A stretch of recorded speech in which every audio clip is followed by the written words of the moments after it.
And that was called the Ottawa Territory, and it was a conglomeration of tribes from all through what they call it the Northwest Territory. But we called it Ottawa Territory, and it was a group of tribes that was belligerent to the settlers crossing the Appalachians, interfering with the inland, what became later known as the Louisiana Purchase. The Protectorate Agreement of the French that they sold to the English was to make sure nobody crossed the Appalachians and went into, this is why you bring up King George, because they was not supposed to cross the Appalachians and go into what they called back then Indian territory or Bigfoot country, where them niggas with them big ass feet be stomping you across your neck. Oh, come on now. My feet ain't so when they telling us the stories, they telling us we mythical creatures, we werewolves. No, we not werewolves. We just werewolf pelts when we fucking you up. Right? We wear the pelts of the jackal, or what we call over here the coyote.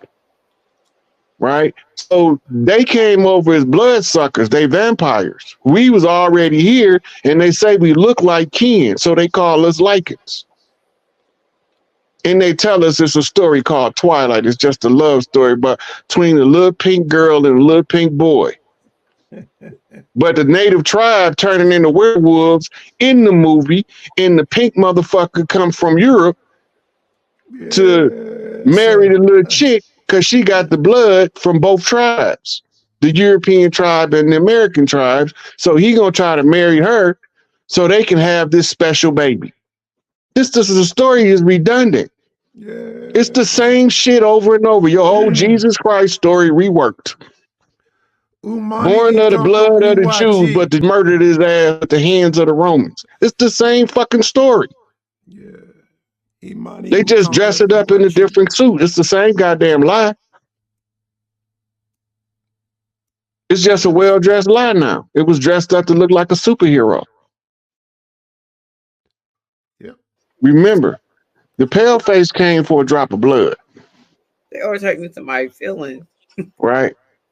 J.A. Rogers in Section Race and Nature Knows No Color line say, and Superman and Man say, that there was no self-respect in one of us that would touch one of them, and there was none of them that would touch one of us. How do you get one of us to get with one of them? You got to tell us we can't do it. You got to make us rebel against the order of the day. They had no beauty standard, but they can only develop one once they get their drop of blood, because their genetics doesn't allow for it. This is why they wore the corset dresses with the fox fanny. Yep, Nature Knows No Color line. He's telling you that when they came over here, we wouldn't mix with them. We wouldn't touch them motherfuckers. Right? So when you force a people until you get to the mulatto stage and the octoroon stage, you can turn them loose on either side of the fence and they'll mix for you to get the drop of blood throughout the spectrum. This is what he was reading when he was showing you that we ain't like them motherfuckers and they ain't like us. But they have to get their drop of blood some kind of way. And they unleashed the reign of terror to get it. And they was brought over here to keep us from ever getting into the institutions to get to the information. Right? So this is what he's telling you in the story that he was reading, is my man is describing how we perceive them, how they perceived us, and trying to figure out how to make us to perceive each other differently from two different sides of the world. Right? The snowman meet the sun man. Goddamn. Iceman inheritance. They got to go through a catharsis to get that evil shit out their blood that was put into them in the laboratory. The catharsis look like racism. It looks like sexism. It looks like oppression, until they get fed up with the shit their parents did. That one drop of blood take hold in their psyche. They ain't gonna like that shit. So now you're gonna see pale faces What noble Drew Ali say? I'm gonna make the pale face tell you the truth. How are he gonna do that? He gonna talk to that one drop of blood. And that one drop of blood, I don't care what vessel it's in, it's gonna respond to the chief. This is what the whole crucible of God, great melting pot story that they're telling us the whole time. They telling us what they doing. And we not paying it no attention because it sounds like a slick slogan from the government. It's not. This is why eugenics was created, to make it look like they wanted to genocide us, to force us to accept some people we wouldn't accept. It's reverse psychology used at its maximum potential in a sociological instead of an individual capacity. I don't give a fuck about none of that shit no more. Now I'm trying to get, I want my big mama back. Fuck the bullshit.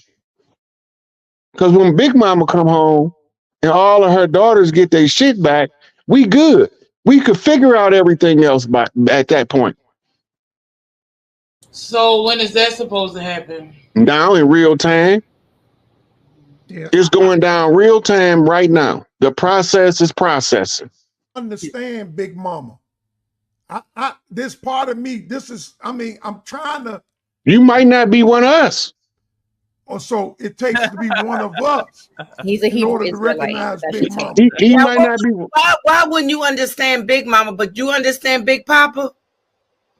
He's a Hebrew Israelite. I mean, listen, there you go. That's the doctrine. The return of Big Mama.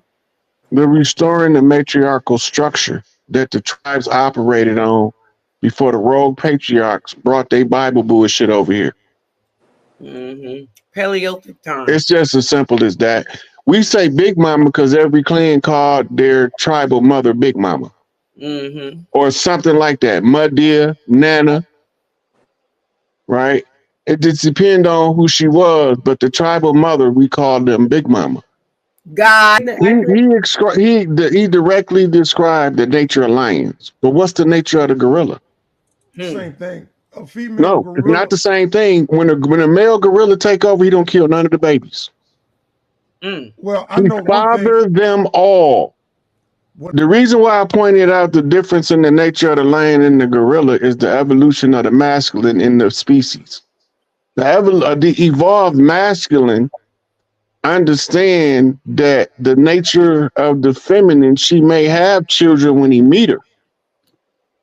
And the evolved man is going to nurture and father them children like they his own.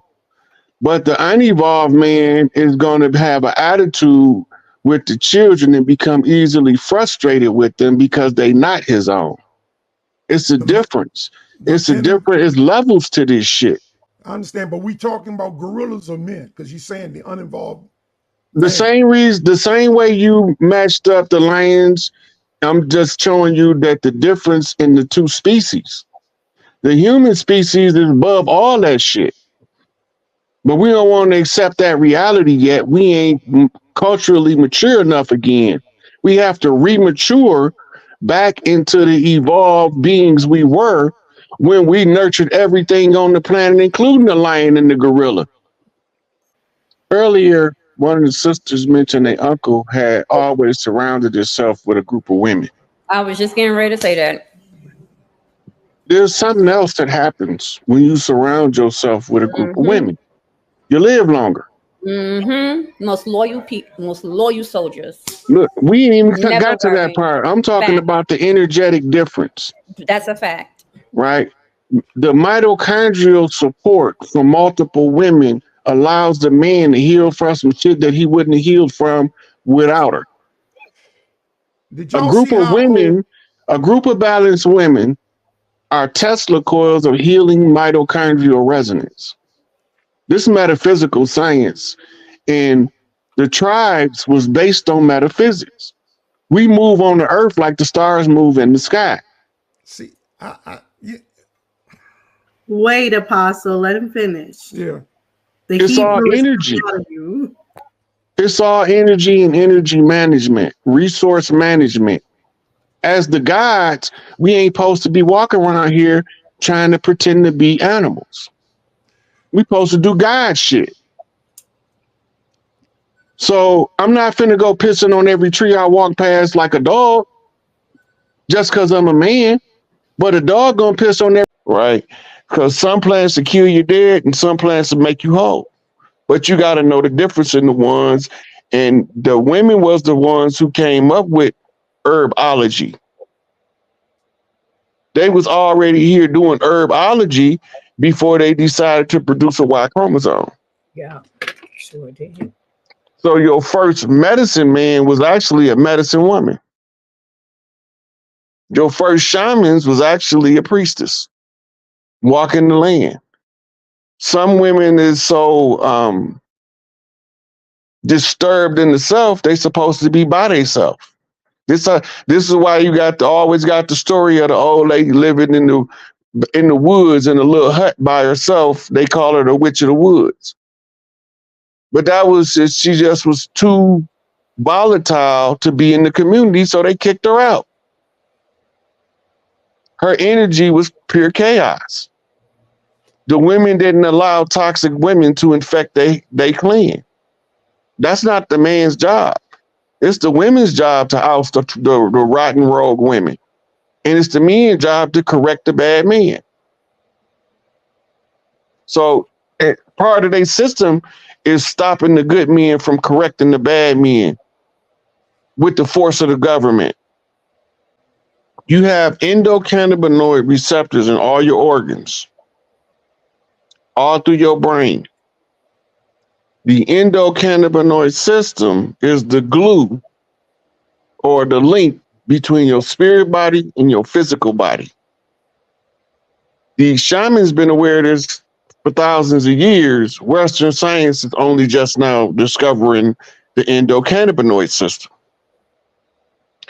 The marijuana chiefs is the ones that use it for psychic facilitation, to allow your psychic senses to become active, because the world around us is at a stress level that it drowns out your psychic voices in your head. So the ganja is one of the methods you use to break down the surrounding environment and to enhance the internal dialogue. We've been doing this for thousands of years. This is not new to us. And also, if you remember, every time they went to go sign the treaty, they had to smoke the peace pipe. Why?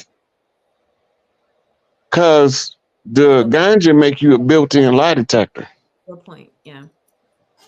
So if they come in with the treaty and they telling us it mean one thing, but it means something else, and you make him smoke that ganja, he can't lie to you. Especially when you put him in the middle of 2 or 3 chiefs, because they standing on truth. And the lie becomes almost impossible to stand up in the presence of truth. So you smoke the ganja to make the psychic sympathetic link. So when he started to tell that lie, you can say, you're going to turn your mouth to tell me that lie you about to say. I already know. That's when they came up with the term pale face speak with forked tongue. Mm. That don't mean he lie. But everybody think it mean he lie. It don't mean he lie. It mean he's talking for 2 people. He talking for himself and he talking for the one sinning. That splits the tongue. So the chiefs knew this. So he tell Paleface, what do you want versus what the people that had sent you want you to have. This is how we was able to get Paleface to assist us in every time we tried to rise up. We was facilitated by pale faces and we was cut down by chocolate nappy head Negroes. Mm. Then Mark Vasey, he was assisted by a pale face who died with him. Gabriel Prosser was assisted by a pale face, nigga told on him. Well, so Everywhere we go, COINTELPRO, the Panthers was infiltrated by nappy-head Negroes. That you right about that. The Nation of Islam was infiltrated by nappy-head Negroes. Shame. Didn't no paleface infiltrate the nation. And this is how you know that when they killed Malcolm, paleface didn't want nothing to do with that. Because he knew that's the wrong one for us to touch. Let them ones that's telling us to kill him, kill him. The French told us when he tried to land in France when he was going to Mecca. When they said, we don't want your blood over here. We don't want no parts of that. And Malcolm knew he was being followed over there. Nation of Islam wasn't following him over there. Who was following him? There was those people that look like us that's running everything behind the scenes. They control.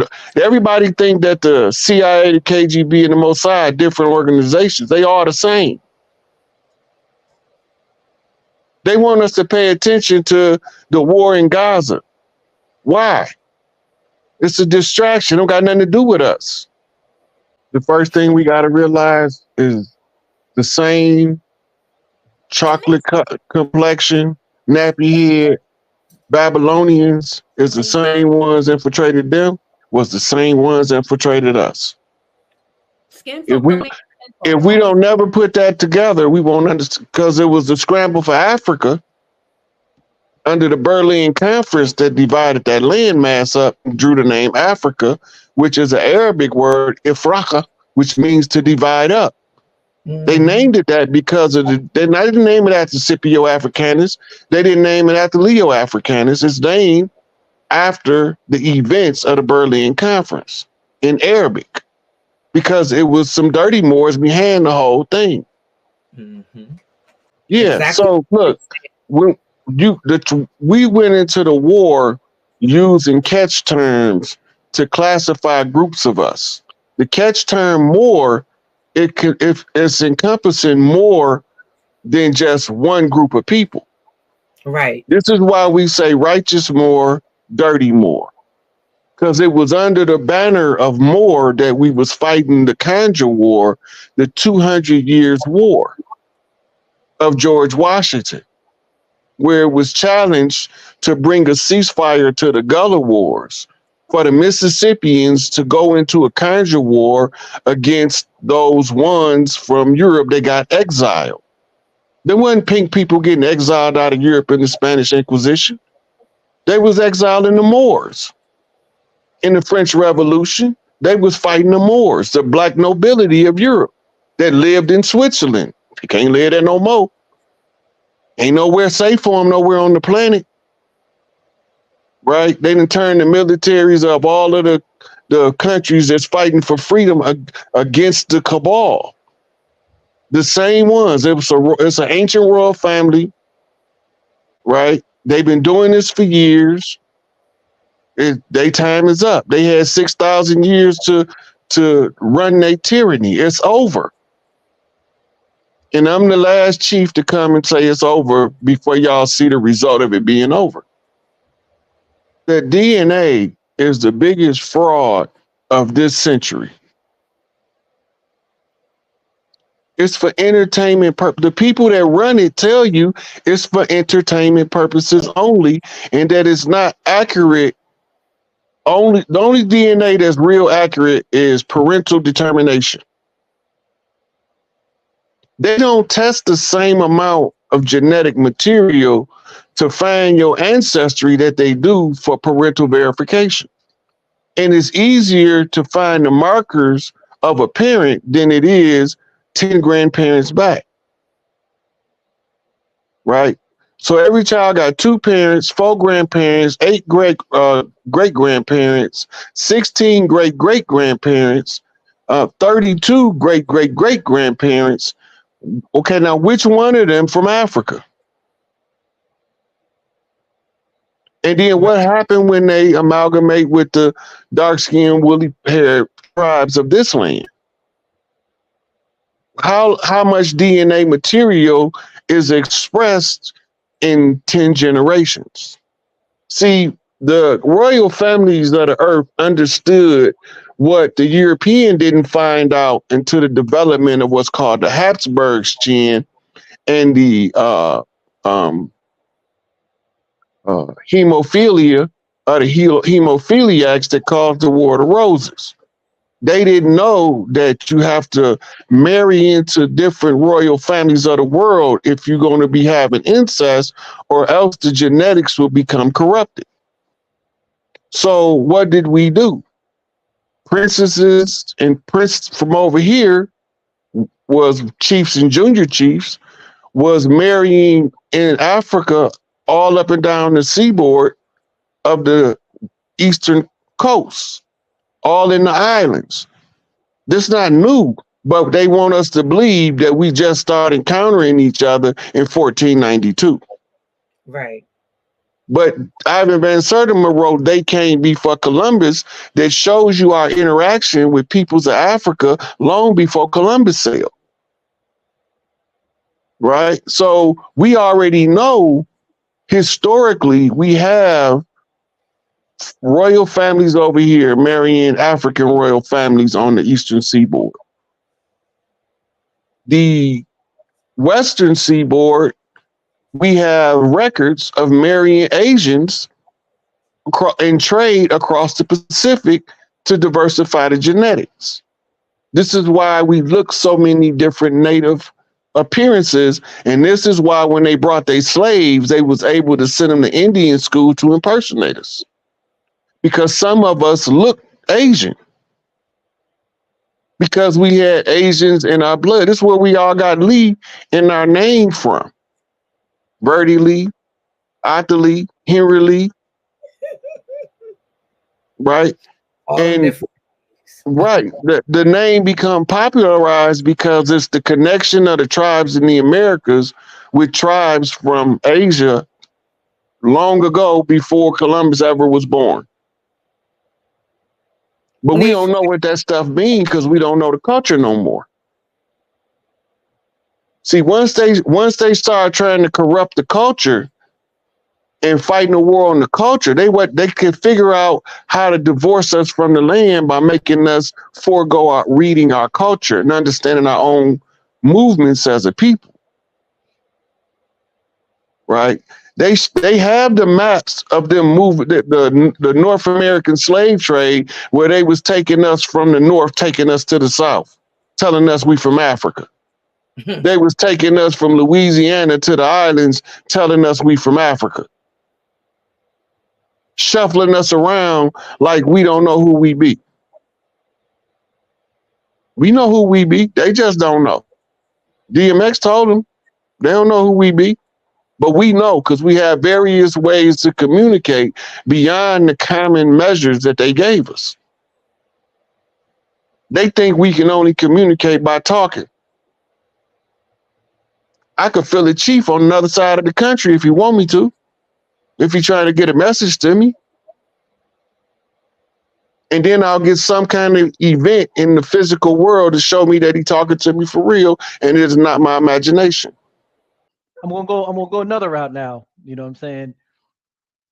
Growing up, in information, I always used to hear the black woman is God, right?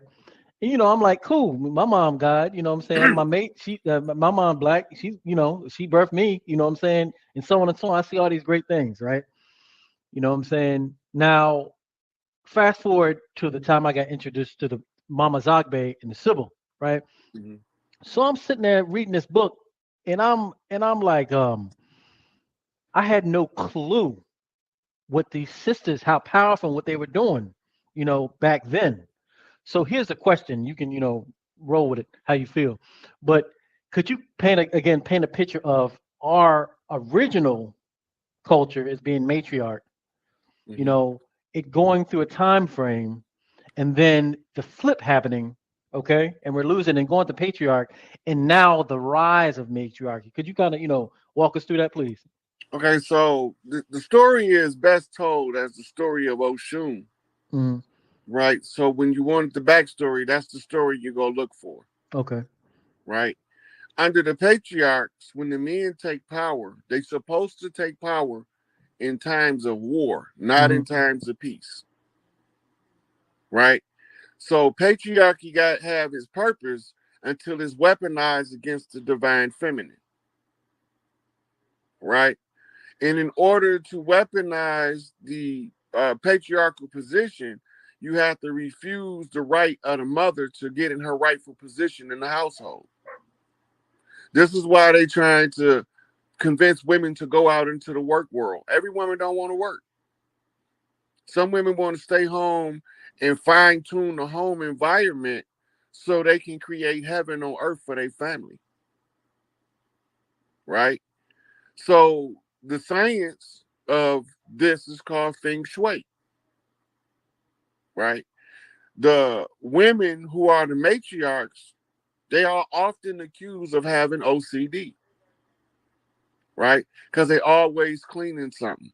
They always organizing something, primping something. That behavior in any other species is called nesting. Right? Now, they call it nesting when an expectant mother is about to have a baby and she cleaned the whole fucking house up at 9 months pregnant. But if she can keep it up and continue to do it, now she got OCD. Yeah, yeah. But what they don't understand is that process, what they call nesting, is actually her tuning her chakras and her portal, her vajayjay, into the frequency of the love energy. She's bonding with her child in the nesting phase. She can continue to bond with the child after the child is born by continuing with the nesting behavior. And this is where we understand how to raise children. Right? By observing the natural phenomenon, we understand that the human women normally form circles around the children as they teach them things until the boys are old enough to go out with the father into the bush and take his rites of passage to becoming a man. Right? In the early years, the father's, he playing with his kids like every other father, but for a period of time, he's supposed to be in the hands of the mother to get certain critical starter lessons.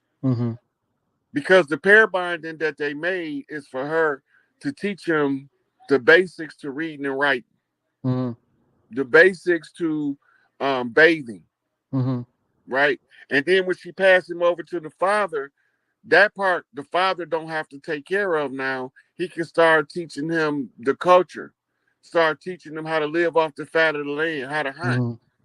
You know what I'm saying? How to live off grid if need be. How to live in the system, how to manage money. Right? If you know that your wife handle money better than you, if she's your wife and she really your wife and you really feel that way, she's supposed to handle the money. Right? And you're supposed to make sure that it continue to come in so she can continue to generate heaven at home. So every time you're not out in the getting substance from the world to return back to the nest, when you get to the nest, you got heaven on earth. That's it. Right? So the women are the only people on the planet that you're getting in this motherfucker through as a human. Yeah. You're not coming in without going through the portal of life, and it's only owned by females. I don't give a fuck what the elemental P people say. Right? A woman is born genetically female at birth, grows up, goes through puberty, learns the ways of the woman, and that's how she get to be a woman instead of a girl or a young lady. Right?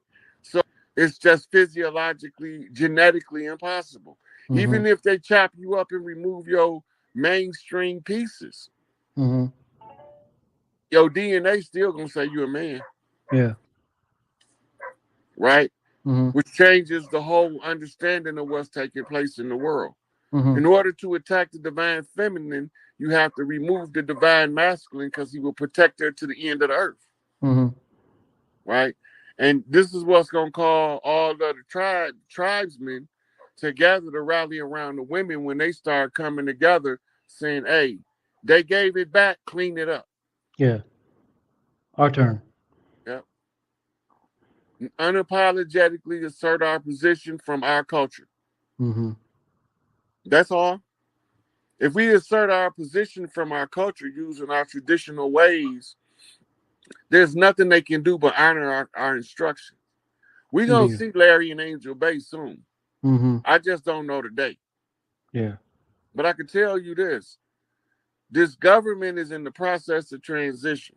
Mm-hmm. Right? DC is closed. The White House closed. The Senate closed. What they call the State House, whatever the fuck that motherfucker is. Yeah. That shit closed.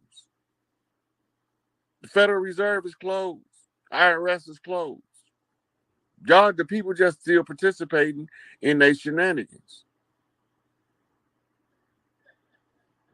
That's why people not getting their income tax check. Ain't nobody hardly there. Mm-hmm. Mm.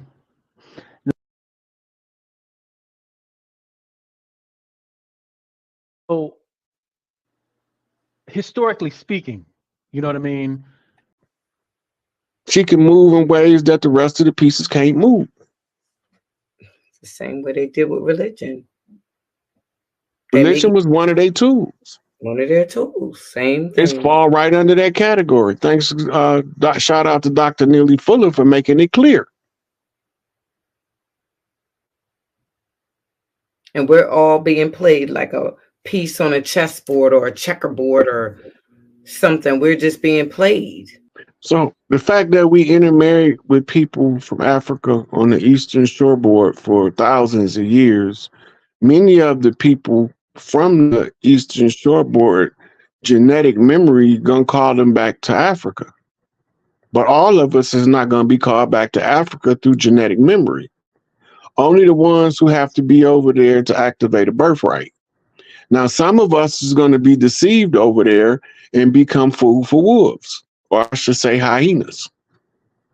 Because the false narrative, if you don't rise above that bullshit, you will be led anywhere in the world, just like Jim Jones led all them people to Guyana and had them drinking the coffee or the Kool-Aid, right? Because they had no self-identity because they was absorbed in the doctrine of the dogma of the church. So the leader of the church lead them wherever he want to lead them, straight to their own destruction. It's the same thing. You can repatriate, because a lot of people from Haitian descent is starting to wake up and feel like they need to be in Haiti, but they don't know why, because they don't know they Haitian.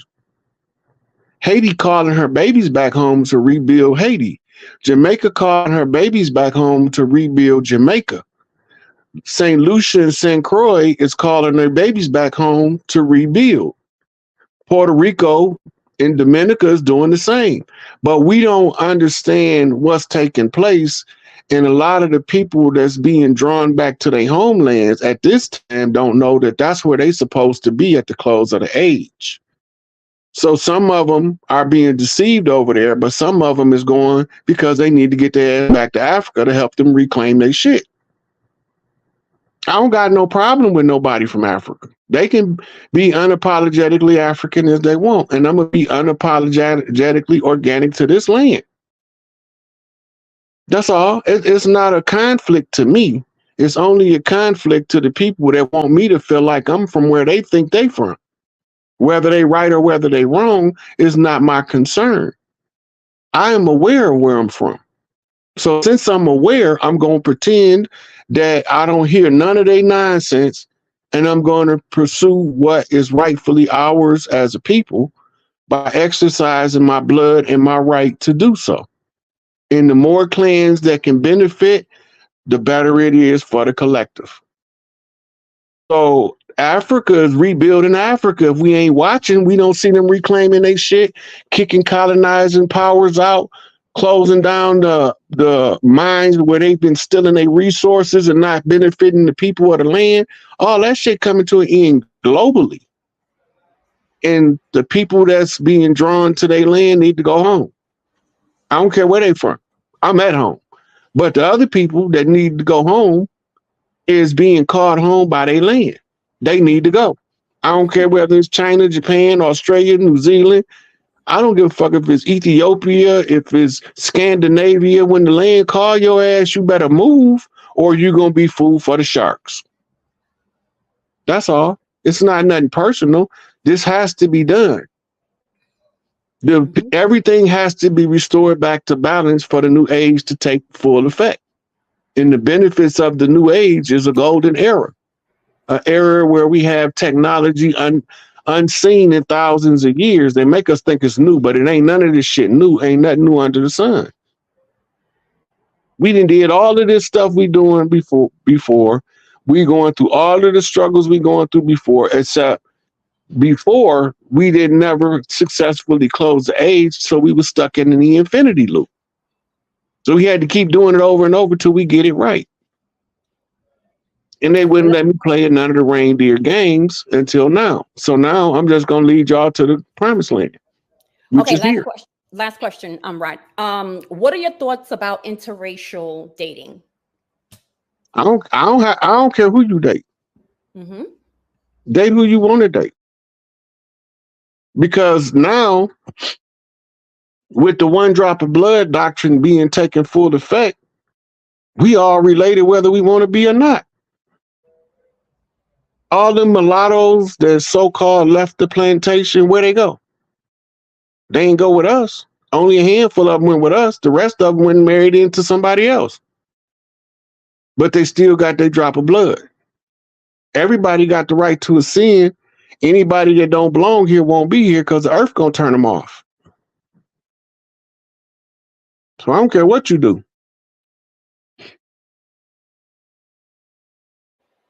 Yeah. So they found bones up around Philadelphia that's older than like 80,000 years old. They found them in Florida. All over the land, they've been finding bones that's older than bones that they've recovered from Africa, except for Lucy. Humans is primates. Humans are primates? Yeah, based on genetic definition of a primate. Based on the status that they put us in, we're primates?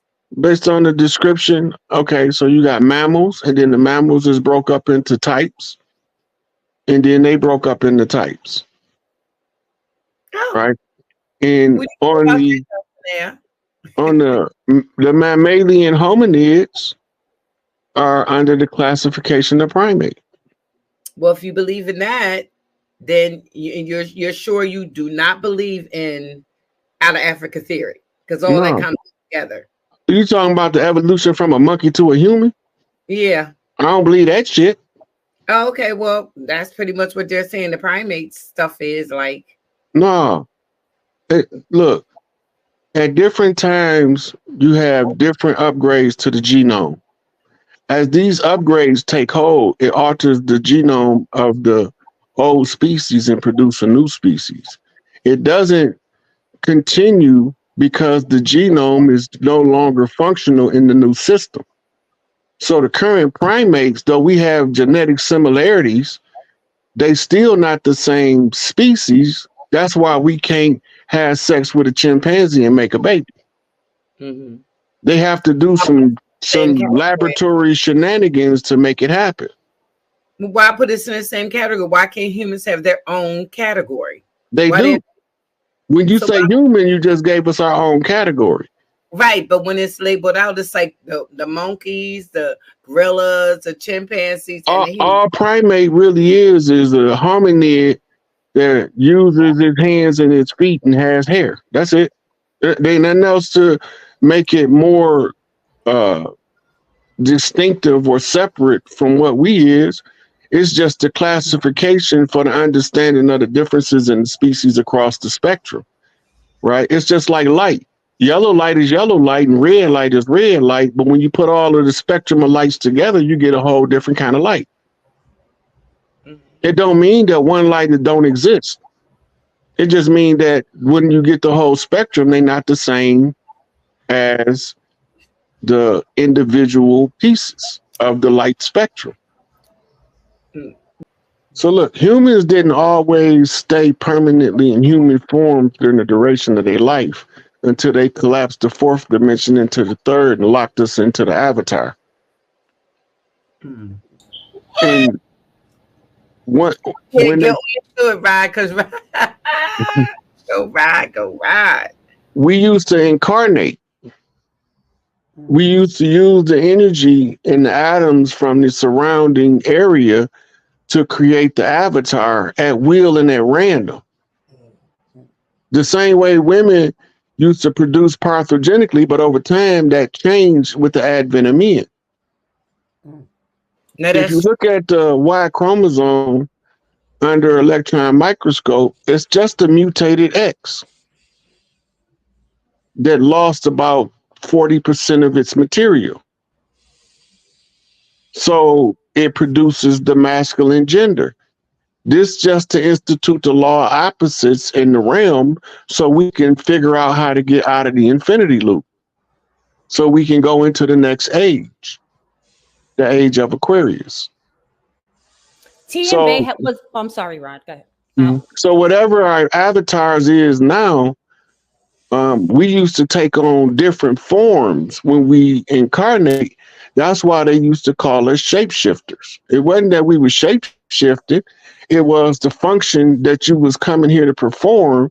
You took on an avatar that gave you the tools to best deal with the situation according to the environment around it. So you didn't always incarnate in what looked like a human. Sometimes you came back 90 feet tall. Sometimes you came back smaller than an ant. But it depended on what you was doing as one of the guys that determined how you would manifest yourself in the 3D realm. It was just some scientists that understood how the spirit worked that figured out if they opened a portal between dimensions, they could trap us in an infinity loop and enslave us. Because they didn't think we would ever figure it out. Well, let me ask you this. Do you believe in reincarnation of some sort? I don't believe in it, I know, because I remember multiple past lives. Okay. Sound like Subiacus. Right? But all it is this how reincarnation works. Okay. The genetic sequence in your genome will align to allow the frequency to match the frequency of you at a prior time, because it's like tuning a radio. When the genome aligns to the combination that allows your frequency in, that's when you come back into the physical realm. It's not that you're a different person, it's that your energy field is activated in a different point in time for you to add your spirit energy to the physical realm. Nationality is a admiralty jurisdiction designation. A ship has a nationality. I'm superior to a ship as a sovereign.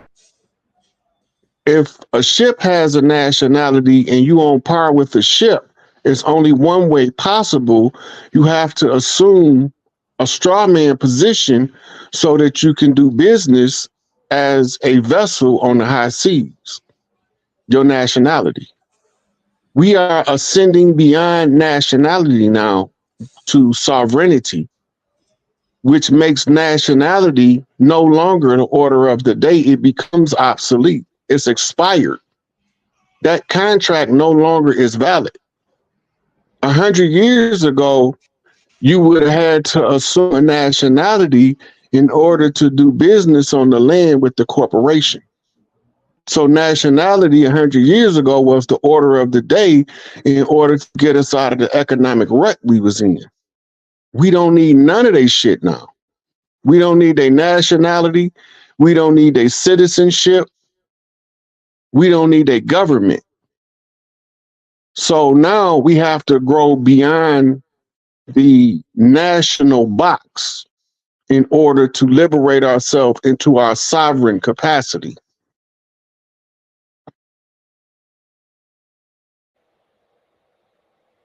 Most of the wars that we was fighting, when it first started, it was the ones in exile from Europe coming over here. And the ones that were in exile, we just so happened today to call them Moors. They was once called Etruscans, and then they became Tuscans or Tuscanians. And this is their settlement in what became Rome, as they established Rome as an extension of their empire. When they got kicked out of Europe, they needed a homeland. Ain't that the story? They got exiled and needed a homeland, so Yahweh promised them a homeland because they didn't have one of their own. What God gonna create somebody that's not native to nowhere on the planet? That God ain't from this planet. That gotta be somebody else God. Because the God of the earth know where everybody on earth belong if they from earth. And it talked through the earth to the goddesses of the earth first. This is why all of the best information is channeled through sisters better than a book. If you learn how to read, if a man learn how to read his woman's emotions and stop trying to do all that secret squirrel, cool pimp daddy shit, they a powerhouse together. This is what they don't want, because we knew this before they came and we used it, and they discovered it, what we was using, so they started murdering off the women that was married to the chiefs and marrying and murdering the chief till there ain't nobody up seasoned enough to deal with the problem. So now we got to learn how to communicate with women all over again, because the way that they teaching us how to communicate is totally destructive to our entire community. It's all about communication that we have our problems. If we understand who we is as a people, we get to overcome the obstacle of what they told us versus what we know to be true. We know everything, especially the sisters, because y'all got direct access to Akashic records, right? That's why I say when you learn how to talk to your uterus, you don't need nobody to tell you nothing at that point. That's big mama training. Because some women take years to learn how to effectively use that method. But once she do, she have direct source influence in her life, and she's going to be able to move stuff that couldn't formerly be moved with common means in the immediate environment. This is why when they start activating laws of nature, like if you watch a mama bear defending her cubs, she'll fight off a male bear 3 times her size, and her ferocity, nature turns her ferocity up higher than his, so that she'll stand a fighting chance to protect her babies. That's the law of nature. And the women of the earth got a right at the close of every age to restore the matriarchy and to prepare for the next 7 generations to come. And it's a baton race, and it's carried on from there until entropy sets in and the society decays again, as it is now. Totally screwed up. That's a sign. How? Stuff like that is how our ancestors talk to us. Right. That's what I'm saying. I would just not have that book. Yeah, but look, your ancestors knew that that book had some information that you needed, so it put it in the place that you're going to come at a price you can easily afford for you to access the information without the traditional block methods like overpricing. Egypt was set up by Tahuti. Okay. Tahuti is the one who set up the Temple of Isis in Arizona before Egypt was ever thought about. And the original Temple of Isis in Arizona, the original Sphinx, is all weathered and beaten down, but the artifacts are still there. The same temple priests that he took to Egypt spread out all over the world. And they was putting pieces to the earth history all over the world. It was temple priests that set up what we call today the Hindu civilization. It was temple priests that set up the ancient Ainu civilization in Japan. It was temple priests that organized the Mongolians and gave them civilization.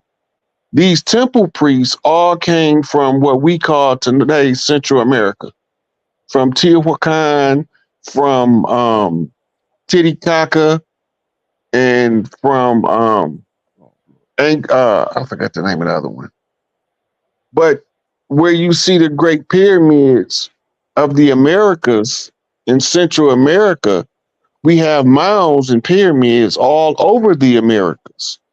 There's the Great Black Pyramid in Alaska, right? There's a couple more of them that look like mountains in the Rockies, but you can't tell that they're not pyramids because they're covered with trees, right? So this is the history before Egypt. Egypt was set up because they was doing some stuff in the Middle East. It's the Middle East now, but it was once called Goshen, which means the extreme provinces of Egypt, or Kemet. It got the name Egypt from the Greeks calling the people Egyptos, which means burnt faces.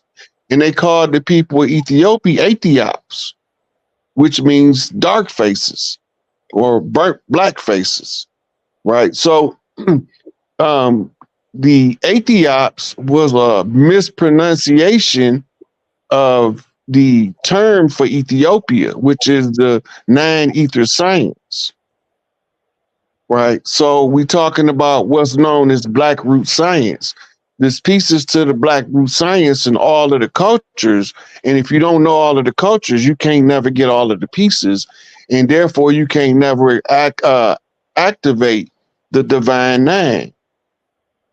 Right, so they call it the Great Ennead, but first you have to get the Great Ogdad active. These is all Egyptian mysteries that most people have no clue what they mean. They just think they sound good because they can say some hieroglyphic stuff in English. But that's the source of Kemet and its knowledge and the temple priests. When they told us they burned down the library in Alexandria, those were all copies. The library was moved by tunnel to the Vatican long before the fire ever started, right? Because those documents needed to be available for the future. And we're going to be able to send researchers in there to go get our real history out. Over here, a lot of us don't know this, but the tribal histories is kept in caves in national parks. That's why a lot of us can't find our true history, because they put it away out of our sight. We have history just like they got history, it just ain't written in English. And some of it has been translated over time. If they earthborn and they fertile and they can make a baby and carry a baby, they can talk to source through their uterus. It's a direct line. It don't matter what part of the earth she's from, long as she's earthborn, she can ground out and talk to her uterus, talk to source. Any earthborn woman that can produce a child has it. Some of them had hysterectomies, can still do it using the spiritual, what they call phantom limb. Well, some women didn't know how to tap it, those specifically the ones from Europe. This is one of the reasons they came here. If you go back to the witch hunts, you will see that the big mamas was teaching them what's known as yoni magic, and they was killing all of the pale-faced women that was being taught, and the big mama that was teaching them, right? Because they didn't want them to have that same access to source data, but they can still communicate using the uterus if they know the science. Remember, first in time is first in line. Y'all have access to stuff from the melanin that other nations can't access. Melanin is what we call autosentient. It's conscious by itself. Right. And the skin melanin allows the melanin to have a broader reception range. You got a larger surface area to draw in data. There is a difference in because it's like dimensional travel. It's like levels, almost. It's levels to this, you know? Yeah.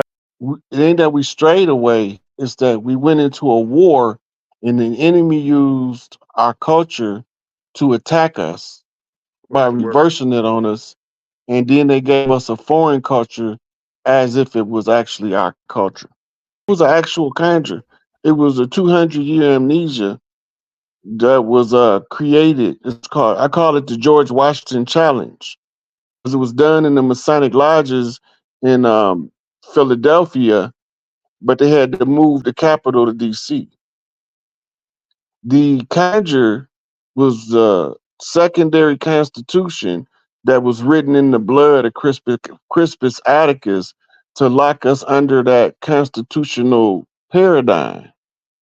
And the side effect is they killed off our elders and they mistaught us to give us amnesia.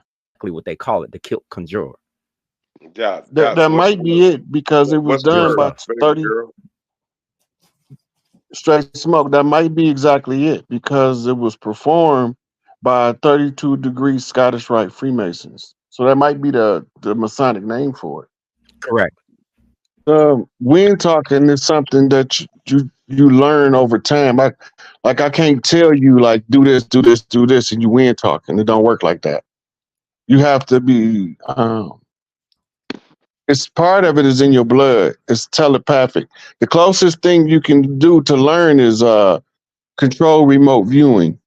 So you get a CVR manual, control remote viewing manual that the guys who invented or who originally researched it wrote that tell you how to activate your remote viewing. That's one of the skills that come with wind talking or cold talking, is learning to remote view through time and space.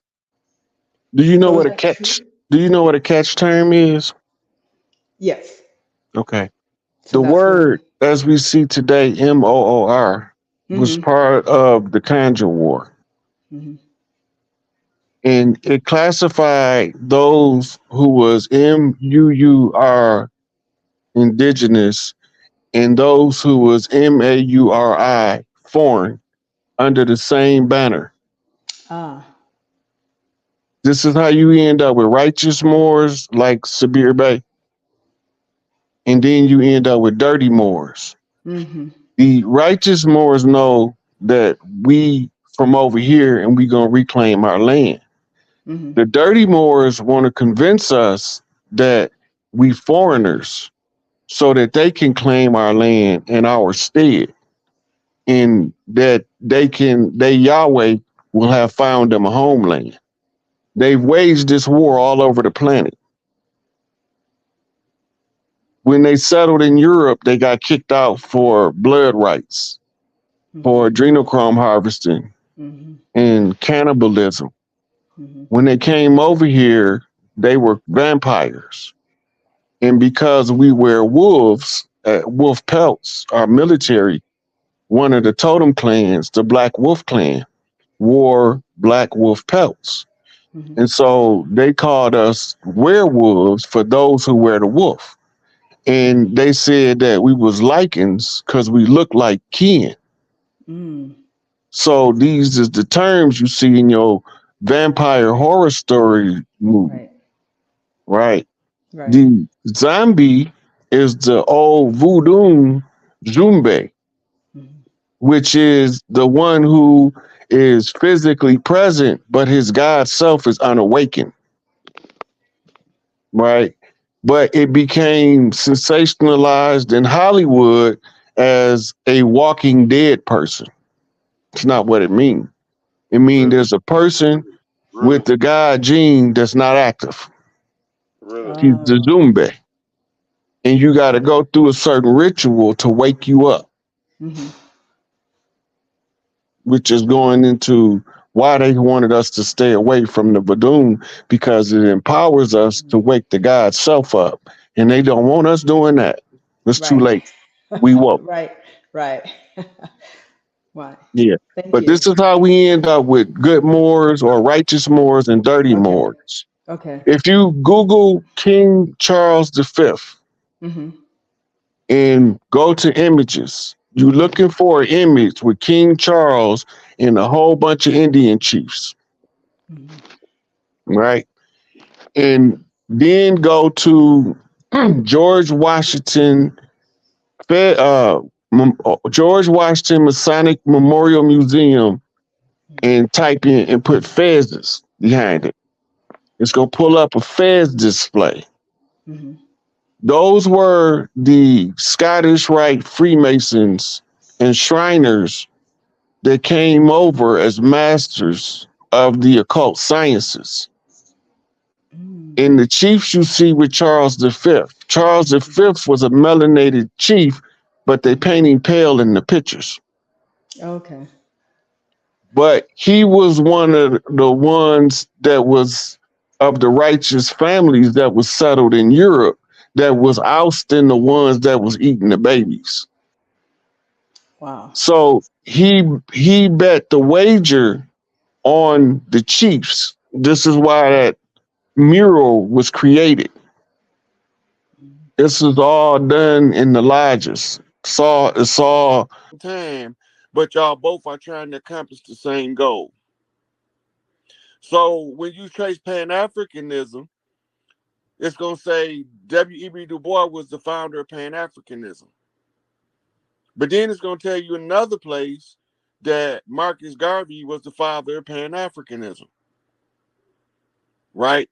Now they get in the public domain, they are arguing, and in their argument, they are expressing the valid points of the grievances that they seeing from the angle that they working. Right? So when Du Bois write a negative article to left bump Garvey, Garvey write a negative article to left bump back, but within the article, fuck the left bump. It's a secret there in the open. In the open secret was there's a part of it called The War and Soul where Du Bois tell you that they give you an artificial perception of the self in this system using an educational system.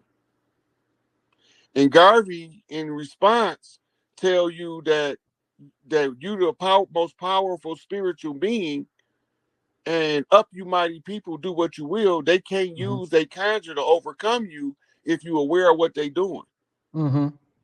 Right? So when you know the conjure and you read the Marcus Garvey famous whirlwind speech, look for me in the whirlwind, look for me in the cyclone and the elements of the earth. When you know the conjure, you know what he's saying. But when you don't know the conjure, it's just a badass speech. It's just a cold piece of work. But it's another level when you know the conjure.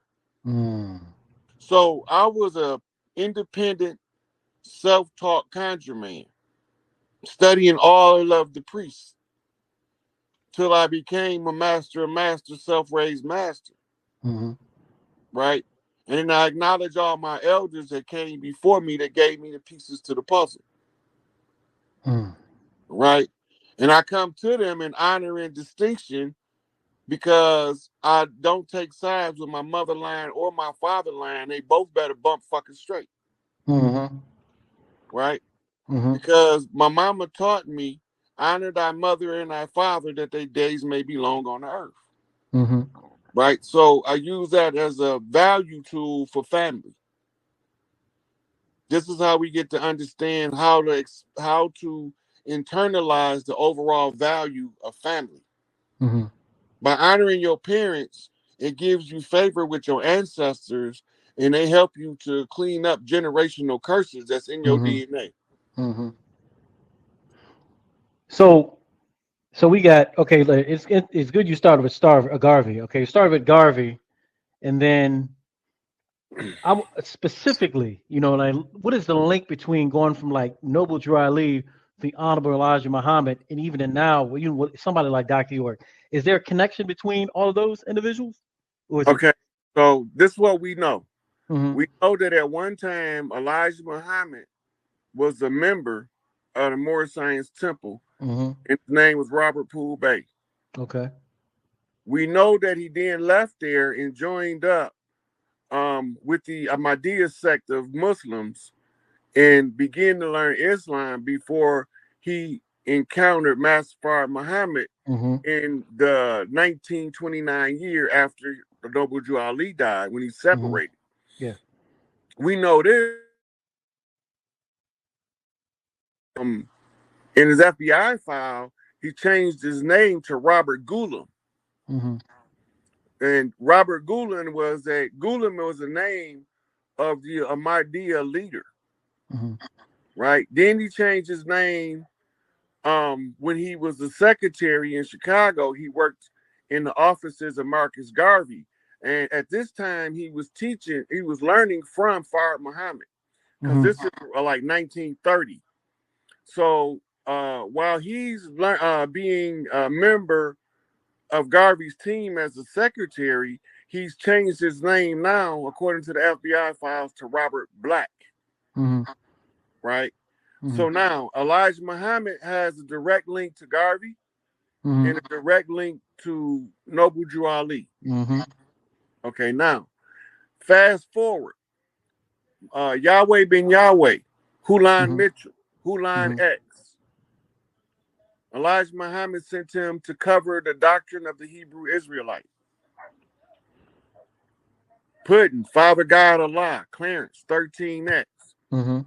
He told Elijah that he had to go get the young children that couldn't tolerate the strict discipline of the FOI in the Nation of Islam, and he had to organize the ones that's going to be smoking weed on the corner, hustling the block. They had to be organized as well as a tribe unto themselves, because they behave the same. Yeah. So he used the 120 as the teaching tool in order to give them their piece to the puzzle, in order to talk across the land and tell us what's going on the land. Right? So now when we see the symbols, we know what's going on. So we see an artist like King Sun as a West Coast 5%. Right? So and then he had an affiliation with the Bloods. So now we're seeing connections. Right? Who else was under Elijah Muhammad? Siraj Wahaj was a former member of the Nation of Islam. Right? So all of the different fields of knowledge. Malachi Yorks would say he was never a member of the Nation of Islam because he attended Sheikh Dawood's temple or masjid. Indeed. Right? But he also encountered and learned from fruits in exchange and study groups. Right? So this is part of the come up. So he's getting to see what the Nation of Islam is like while he's also studying Islam under Sheikh Dawood. Right? And he gets to see the difference. Now he in New York in the thick of everything that's going on. Right? So he got the Hebrew Israelites around him. He got the Moors around him. He got the Nation of Islam around him. He got the Black Mafia around him. He got these young gangs all over the city, all around him, and they all absorbing the information. So they all come from different walks of life, and they all meet up in something called a hip-hop generation. Bam. So you got 50-year-old, white-haired, wrinkle-faced, pale-skinned politicians bumping Tupac and Biggie to this day. The guys like what's my man from they got kicked off the news being an asshole. Which anyway, one? he was a prominent newscaster, had his own show and shit. I think he was on.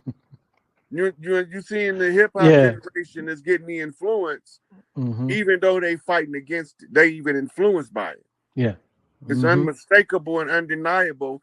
This music is the force and power of the warrior souls of the youth. Indeed.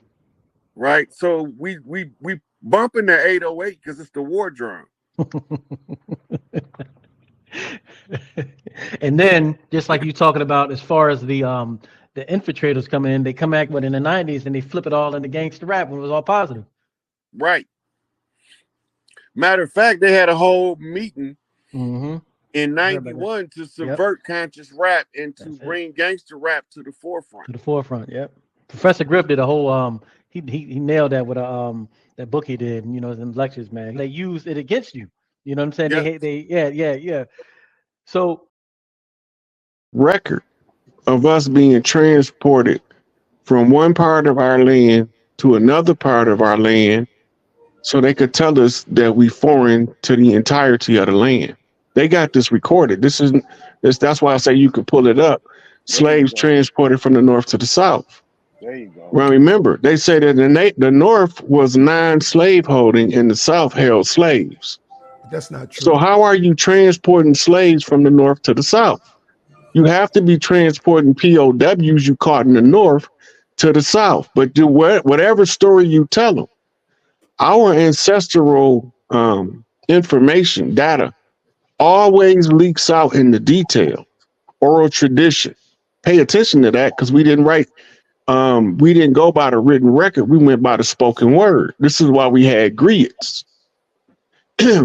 Also, the reason why I brought up him navigating the land, because they're describing the native, but they telling us he's from Sierra Leone. He's a foreigner, but he's performing as if he's familiar with the territory he's currently on. That's the description of the native. That's why I asked you where'd you get Seminole from, and you say I wrote it. Because when the enemies tell us the story of the Gullah Wars, they call us Seminoles to control the narrative that runaway slaves joined on to the tribes and we fought alongside the tribe as runaway slaves, but we was chiefs the whole time, bringing our armies to come fight in the Gullah Wars to give aid and assistance to the distressed tribes that we was called. The call didn't come from Florida. The call came from the Carolinas. But we all fought the war in Florida to try to stop the advance of the Spaniard. The conquistadors is who we was fighting in Florida. And that's how we got to be called Seminoles. Right. But Rob, understand. So that's Tony, the term Cherokee, right? If you go to Google and type up etymology of Cherokee, it's going to tell you the tribes that was classified as an exonym. They didn't name themselves Cherokee. Invaders named them Cherokee. Right. Right. Yeah. So what I'm showing you is they gave us a narrative, and then their universities taught it as the facts. Right. The purpose of the narrative was to separate the people and the land, so we would never reclaim the land from the invaders.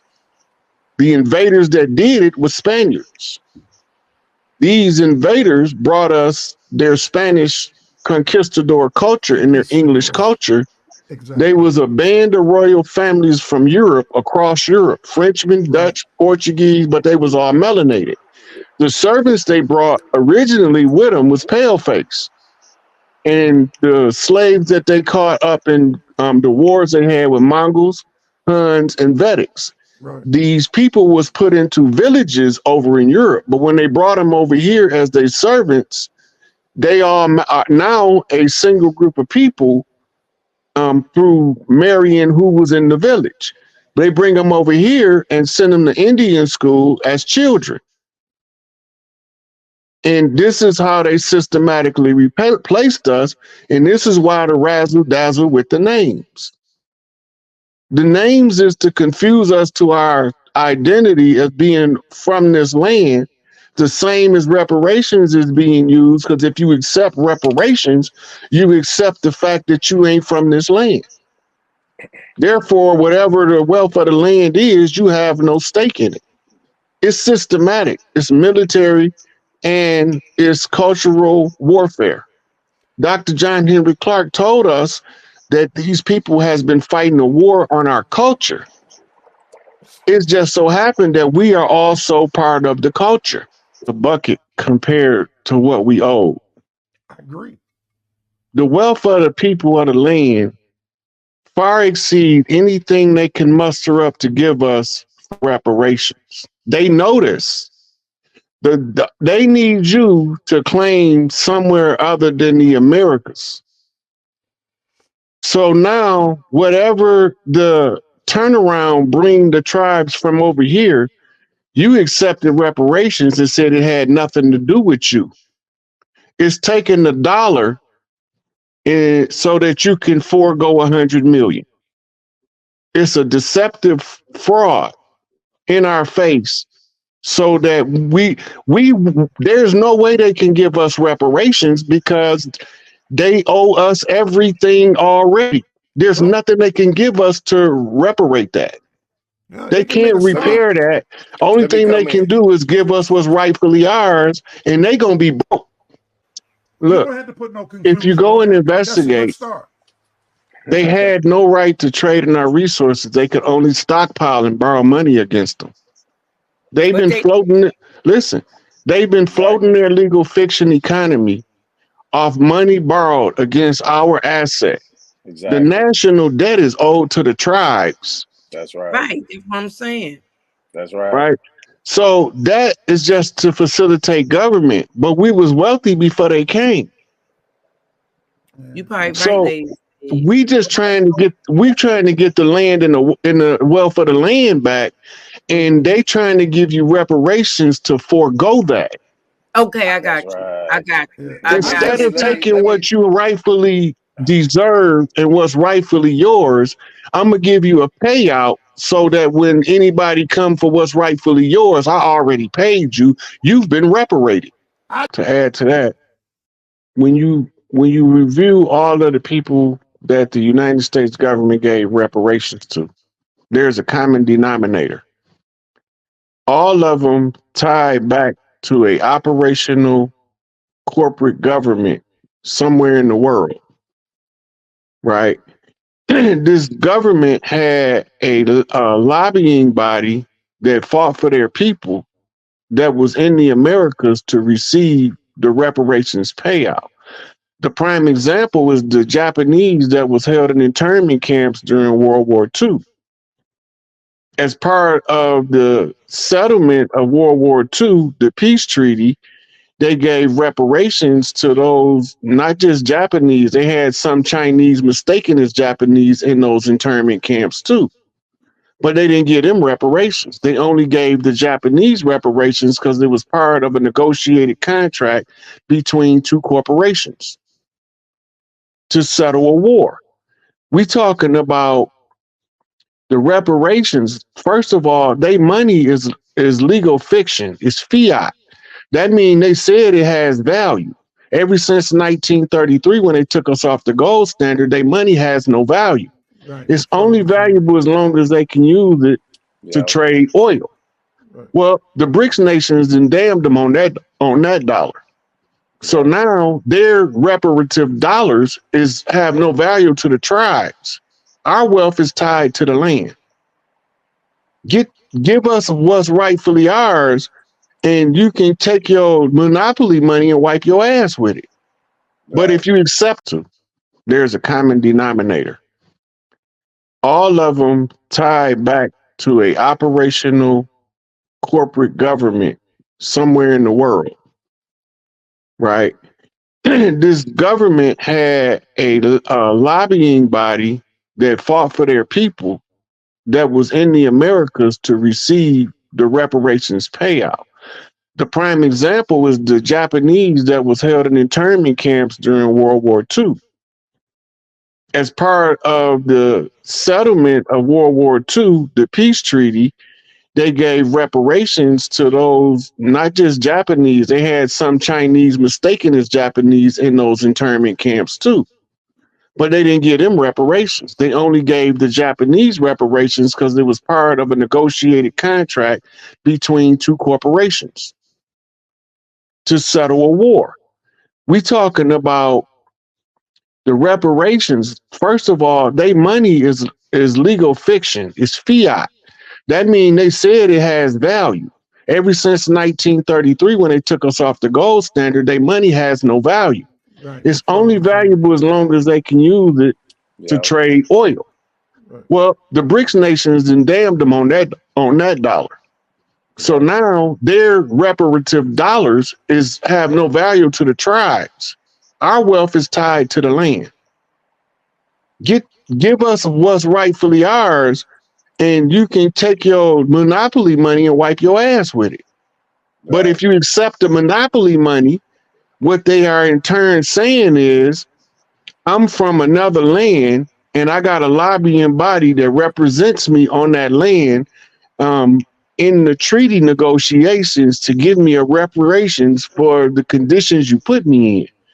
My question becomes, if you're going to receive reparations, which African nation that you say you came from has a lobbying body lobbying to get you your reparations? The only way, because the reparations is tied to your African slave trade identity. It's not tied to your indigenous status to the land.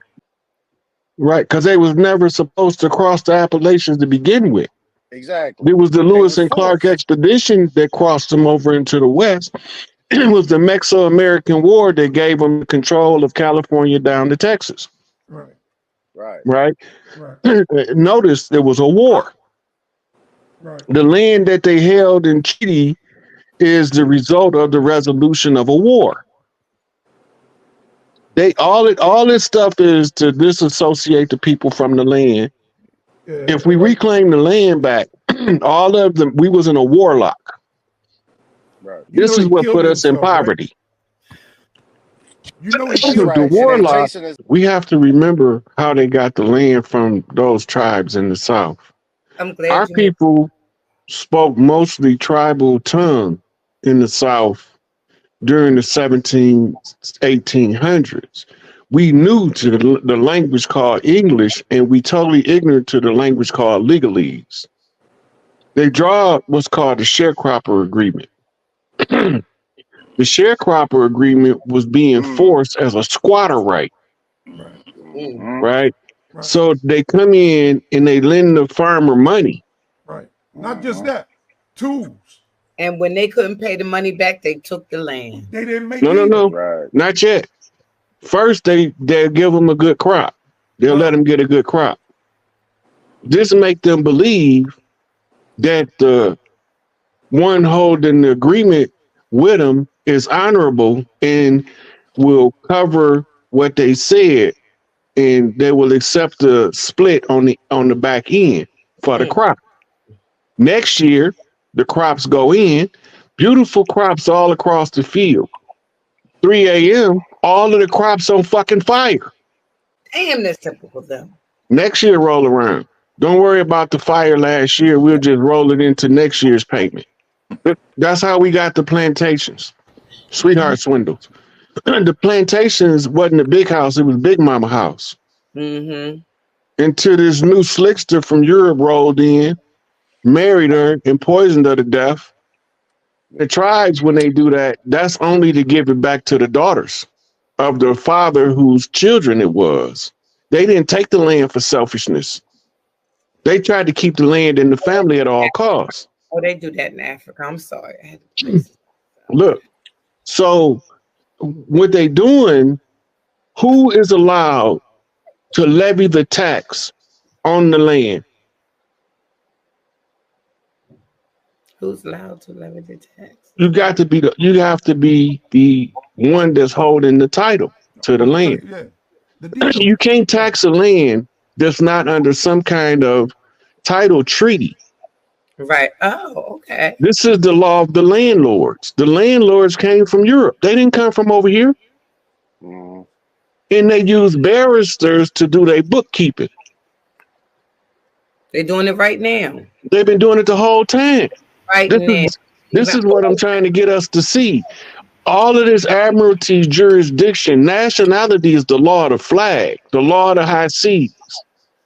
This is why a ship has a nationality, and all of the people have to have a nationality. Disregard your really. As long as you paying taxes on a piece of property, you're not the rightful owner. That's what you're the renter, you're the tenant. This is part of the squatter rights. This is what they use in the squatter rights in the treaties.